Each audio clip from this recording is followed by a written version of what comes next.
Bonjour et bienvenue sur la page Facebook Revit Architecture 101 de la société M2, une des rares pages qui parle de Revit Architecture, excusez, uniquement en français. Alors aujourd'hui, je vais vous montrer comment mettre des éléments sur une toiture. C'est-à-dire que par exemple, une tôle, vous voulez faire un toit en tôle ou un toit en tuile de terre cuite. Je vais vous montrer comment faire en sorte que ces éléments-là soient apparents sur votre dessin. Alors, je vais vous montrer une technique. Il y a d'autres techniques comment faire cet exercice, mais je vais vous montrer une technique qui est plus facile à reproduire, qui est un petit peu plus long, mais plus facile à reproduire et plus facile de faire une vidéo là-dessus. Alors, comme je vous dis, il y a d'autres techniques. Alors, pour ceux qui pensent que je ne vais pas les insulter, euh, je ne vais pas vous insulter, mais c'est une technique. La technique la plus facile, c'est celle que je vais montrer. Comme je vous dis, c'est juste une démonstration. Alors, préalablement, j'ai été chercher deux modèles génériques de tuiles et j'ai créé un modèle de tôle pour l'exercice ici, qui sont des modèles génériques. OK, très important, retenez ça, modèle générique. OK, et comme je vous dis que je vais aller poser sur ma toiture. Vous avez le choix de travailler en 3D, OK, ou vous avez le choix de travailler sur la vue en site, la vue du site. OK, moi, je vais travailler en 3D. Je suis plus à l'aise avec ça. Alors, je vais travailler en 3D. Alors, je vais juste positionner ma maison comme il faut pour faire l'exercice. Je vais aller en haut. Et voilà. OK. Maintenant, qu'est-ce que je vais faire? C'est que je vais aller dans Home ici, Component. OK. Et je vais aller chercher. Et je vais aller utiliser la tôle en premier que j'ai créée pour mettre sur ma toiture ici. Alors, vous avez le choix de placer Place on a Face ou Place on a Work Plane. Aujourd'hui, je vais juste vous montrer comment placer la tôle sur une face. OK? Alors, je vais utiliser ma fonction Line. OK? Et qu'est-ce que je vais faire? C'est que je vais tout simplement dessiner ma tôle sur ma toiture. OK? Je vais aller jusqu'à ici, jusqu'à mon segment de milieu de toit, et voilà, c'est fait. OK? Vous voyez, c'est comme si je dessinais une ligne, mais c'est ma tôle. OK? Mon morceau de métal. OK? Maintenant, qu'est-ce que je vais faire? C'est que je vais mettre un autre. Je vais aller mettre de la tuile euh, de terre cuite, de la tuile d'argile, OK? Que je vais aller chercher, que j'ai téléchargé ici, OK? Qui m'a été fourni par une de mes connaissances en France.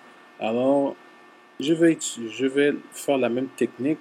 Je prends ça ici et je le glisse jusqu'à l'intersection que je veux ici.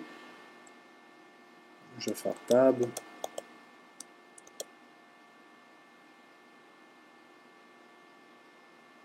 Je vais zoomer un peu, ça va être plus facile. Et voilà. Et voilà. OK? Alors, vous voyez ici, OK? J'ai placé mes deux éléments. OK? Alors, maintenant, je veux que cet élément-là soit reproduit plusieurs fois sur ma toiture. Alors, la seule chose que j'ai à faire, c'est cliquer sur mon élément que je veux reproduire plusieurs fois. Au lieu de le dessiner un par un, OK? Revit est beaucoup plus intelligent que ça. Alors, je vais faire la fonction array, OK? Ce qui va me permettre de reproduire mon élément plusieurs fois, OK? Et je vais faire que ça soit linéaire, group and associate, ça veut dire que si je veux si je veux rajouter un élément de plus, je vais pouvoir le faire en gardant cette option-là cochée. Ici, je vais garder le nombre 2 et je vais aller move to last. OK? Ça veut dire que je veux que les éléments se rajoutent. OK? Je veux que les éléments se rajoutent à partir d'ici, entre le premier et le dernier, qui va être à peu près ici. Ok, on va mettre ça à peu près. Ok, et assurez-vous que l'élément soit bien parallèle à l'autre élément, sinon ça va partir dans toutes les directions. OK? Maintenant, vous voyez ici, OK, j'ai un chiffre ici qui est 2. C'est-à-dire que j'ai deux éléments entre le premier et le deuxième. OK? Maintenant, si j'en veux 10, OK, il va rajouter 10 éléments. Vous voyez la beauté de cette fonction?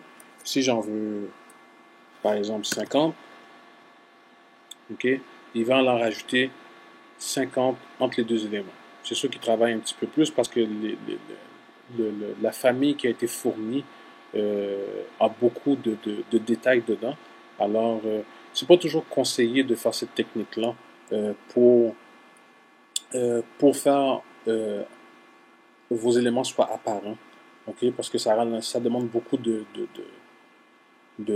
jus à votre carte graphique. OK? Alors, ici, j'ai 50 éléments. OK? Même chose, on va faire la même chose pour ma tôle nervurée. OK? Alors, je fais un array ici, tout simplement. OK?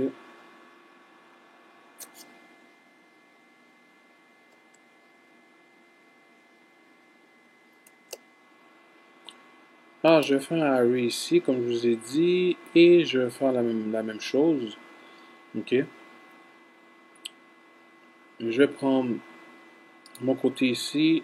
Je veux que le dernier soit à peu près ici. Comme je vous dis, il faut absolument que ça soit perpendiculaire à mon perpendiculaire. Les deux doivent être dans la même position. Sinon, si vous placez croche, mais ça va pas être bien aligné. Et vous rentrez le nombre que vous voulez. Par exemple, 40. OK? Bon, ça va bien tomber, 40. OK? Alors, comme je vous dis, c'est sûr que là, j'étais à l'œil pour dire, OK, j'en veux 40, mais c'est sûr que d'habitude, il faut calculer la largeur de la tôle, la largeur de la surface qu'on utilise divisée par la largeur de l'élément, et ça vous donne le nombre à peu près que vous avez de besoin. OK? Alors, tout simplement comme ça, si je m'en vais, si je repositionne ma maison et je mets en shading mode ici, comme ça, vous allez voir que ça fait un effet assez intéressant. OK? OK, comme vous voyez, ici, vous voyez ma tôle qui est ici. J'ai pas mis le bon nombre. OK? C'est pour ça que vous voyez un peu vous voyez la structure de la toiture en dessous. Mais si on va de l'autre côté ici, vous pouvez voir que aussi la, la, la, la tuile de terre cuite a été bien posée aussi. Alors, c'est sûr, comme je vous dis, c'est juste une démonstration. Je n'ai pas été dans les détails de toutes les fonctions. Si vous voulez avoir plus d'informations ou plus de formation, vous pouvez toujours nous contacter sur notre page Facebook Revit Architecture 101 ou qui a tous les détails, nos courriels sont là, nos numéros de téléphone sont là. Et vous dire aussi qu'il y a un événement, il y a un cours qui va commencer le 17 avril. C'est un cours de base sur Revit et on va aller plus approfondi dans, dans, dans toutes les fonctions de base. On va aller un petit peu plus approfondi. Alors, comme je vous dis, si vous avez des questions, n'hésitez pas. Posez-vous sur la page Facebook Revit Architecture 101 et je vous dis bonne journée.